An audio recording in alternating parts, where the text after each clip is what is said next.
el Evangelio de la gracia de Dios, pero esta gracia bien entendida.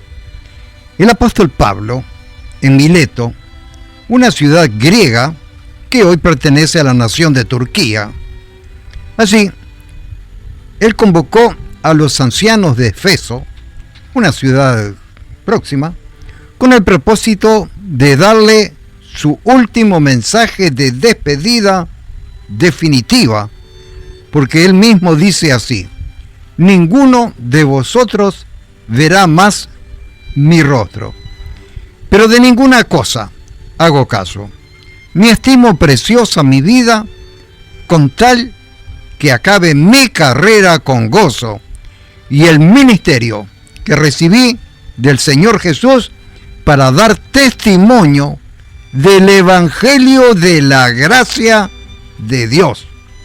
Como ya lo hemos apreciado en mensajes anteriores, el verdadero Evangelio que le encomienda al apóstol Pablo es el Evangelio de la gracia de Dios. Por consiguiente, si anhelamos ser fieles a Dios, entonces debemos anunciar este Evangelio, no cualquier Evangelio, sino el Evangelio de la gracia. Muchos no han podido entender bien en qué consiste. Por un lado, hay corrientes que mezclan la gracia con la ley, lo cual es una falsa enseñanza. Lo podemos apreciar al leer el primer capítulo del apóstol Pablo en su carta a los Gálatas.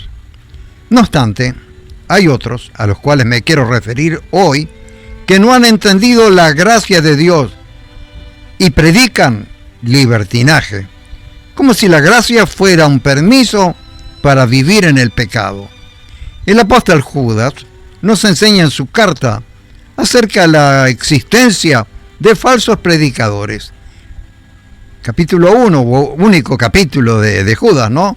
Leemos en el versículo 3 diciendo: me ha sido necesario escribiros exhortándoos que contendáis ardientemente por la fe que ha sido una vez dada a los santos. Versículo 4. Porque algunos hombres han entrado encubiertamente, los que desde antes habían sido destinados para la condenación, que son hombres impíos, que convierten en libertinaje la gracia de nuestro Dios. No es gracia la que están predicando, sino que convierten la gracia por libertinaje. Judas dice: peleen por la fe dada a los santos, esa fe que recibimos como un regalo. ¿Cuál es esa fe? La justicia por la fe que ha sido dada es un regalo para los santos. Pero por esa fe es que tenemos que contender o luchar. ¿Por qué? Precisamente porque han entrado ciertas personas que han convertido la gracia por libertinaje. Están proclamando un falso evangelio, que se puede vivir de cualquier manera, que se puede vivir en el pecado, que está todo bien, que está todo permitido. Los que proclaman este mensaje, dice Judas, son hombres impíos. Enseñan que con su cuerpo puedes hacer lo que quieras. No están enseñando la gracia, sino que enseñan libertinaje. Están intercambiando la gracia por libertinaje. Están sustituyendo una palabra por otra. ¿Se dan cuenta? El apóstol Pablo dice en Romanos, capítulo 6, versículo 1, ¿perseveraremos en el pecado para que la gracia abunde? La respuesta está en el versículo 2. Dice: en ninguna manera.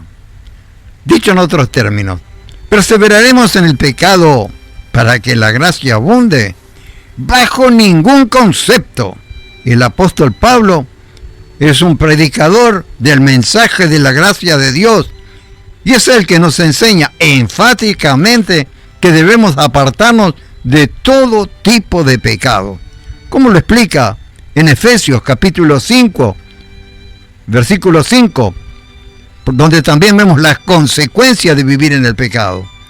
Dice así: porque sabéis esto, que ningún fornicario, Es decir, ninguno que tenga relaciones sexuales fuera del matrimonio, ningún fornicario o inmundo o avaro, tiene herencia en el reino de Cristo y de Dios. Y el versículo 6 comienza diciendo, nadie os engañe con palabras vanas.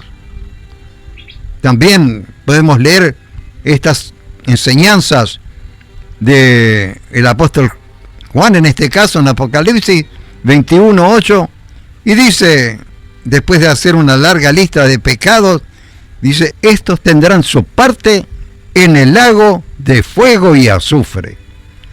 Yo quisiera ahora orar para quienes han escuchado esta palabra, porque la gracia de Dios es precisamente para limpiarnos de todo pecado. Querido Padre, te ruego por aquellos que han escuchado esta palabra, que tú estés ahora mismo limpiando sus corazones, aquellos que con un corazón arrepentido están dispuestos a abandonar todo tipo de pecado, que tu gracia, que es maravillosa, les limpie y les perdone a través de la maravillosa y poderosa sangre de Jesucristo. Amén y amén.